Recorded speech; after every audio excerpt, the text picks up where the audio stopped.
एक मेहनती धोबी रहता था। नाम था मदन। उसके पास थीं दर्जनों मुर्गियां जो हर दिन 100 से ज्यादा अंडे देती थीं। राधा, देखो, इन मुर्गियों ने फिर से भर भर कर अंडे दिए हैं। लगता है कल शहर के सभी ग्राहक खुश हो जाएंगे। भगवान का लाख लाख शुक्र है। यही मुर्गियां तो हमारी रोजी रोटी हैं। इनका ध्यान रखना ही सबसे बड़ी पूजा है।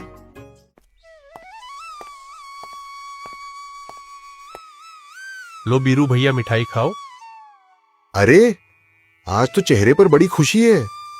क्या हुआ? गांव में सबसे पहले फ्रिज मैंने खरीदा है। अब अंडे खराब नहीं होंगे।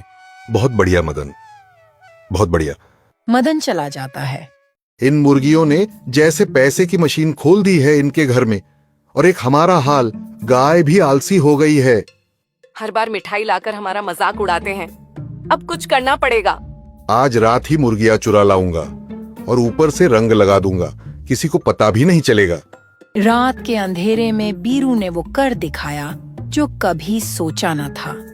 मुर्गियां लेकर बीरू अपने घर लौट आता है, उन पर रंग करता है और सो जाता है। राधा, सारी मुर्गियां गायब हो गई, एक भी नहीं बची। हे भगवान, किसकी नजर लग गई हमारे घर को?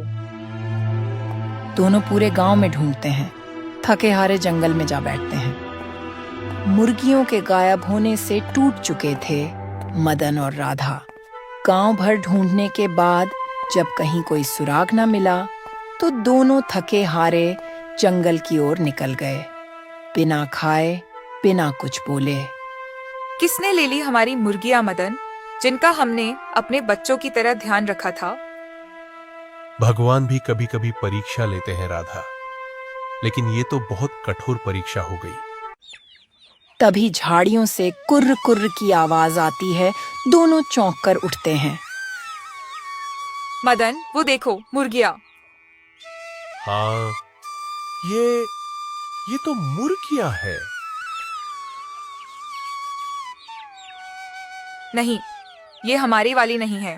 इन पर कोई निशान नहीं है। शायद भगवान ने हमें फिर से एक मौका दिया है राधा। इन मुर्गियों का मिलना किसी चमत्कार से कम नहीं। ऐसे जंगल में कौन छोड़ेगा इन्हें? मदन और राधा मुर्गियों को बड़े प्यार से गोद में उठाते हैं और धीरे धीरे घर की ओर लौटते हैं। अगली सुबह जिंदगी जैसे फिर से मुस्कुराने लगी थी। राधा जल्दी उठकर हमेशा की तरह मुर्गियों को देखने गई, लेकिन जो उसने देखा वो विश्वास से परे था। हे भगवान, ये तो सोने का अंडा है। मदन, जल्दी बाहर आओ, देखो क्या मिला है। अरे, क्या हुआ इतनी सुबह सुबह? ये सोने का है, असली सोने का अंडा। हाँ, हमारी नई मुर्गियों ने दिया है। देखो इसे, कितना भारी है। मदन और राधा को यकीन ही नहीं हो रहा था कि जो उन्होंने खोया था, शायद उससे भी बड़ी नेमत उन्हें मिल गई थी। मदन, ये मुर्गियां रोज एक सोने का अंडा देती हैं। ये तो चमत्कार है। हमारा भाग्य अब बदल रहा है राधा, लेकिन इस बार लालच नहीं, सिर्फ कृतज्ञता रखेंगे। हर दिन एक नया सोने का अंडा, और इसी के साथ मदन और राधा की किस्मत चमक गई। बीरू मुर्गियों से परेशान बार बार चोंच खा रहा है। ये मुर्गियां तो हमारी दुश्मन बन गई है। और देखो, मदन महल बना रहा है। रात को वह फिर चोरी से मदन के घर आता है और सुनता है, हम जो भी हैं, इन मुर्गियों की वजह से है। लगता है इनके पेट में और अंडे हैं। बीरू मुर्गियां चुराकर उनके पेट चीर देता है, पर अंडे नहीं मिलते। मुर्गियां मर जाती हैं। जल्दी फेंको इन्हें बाहर, नहीं तो पकड़े जाएंगे। चौकीदार आता है। अरे बीरू, ये क्या किया तुमने? मदन की मुर्गियां मार दी। चौकीदार बीरू को पकड़कर मदन के घर लाता है। बीरू, ये तुमने क्या कर दिया? हमें तो तुम्हारा भरोसा था। क्या तुमने पहले भी हमारी मुर्गियां चुराई थी? हाँ, और अब मुझे अपने कर्मों पर पछतावा है। माफ कर दो। बीरू और गुलाबों को गांव से निकालने का निर्णय लिया जाता है।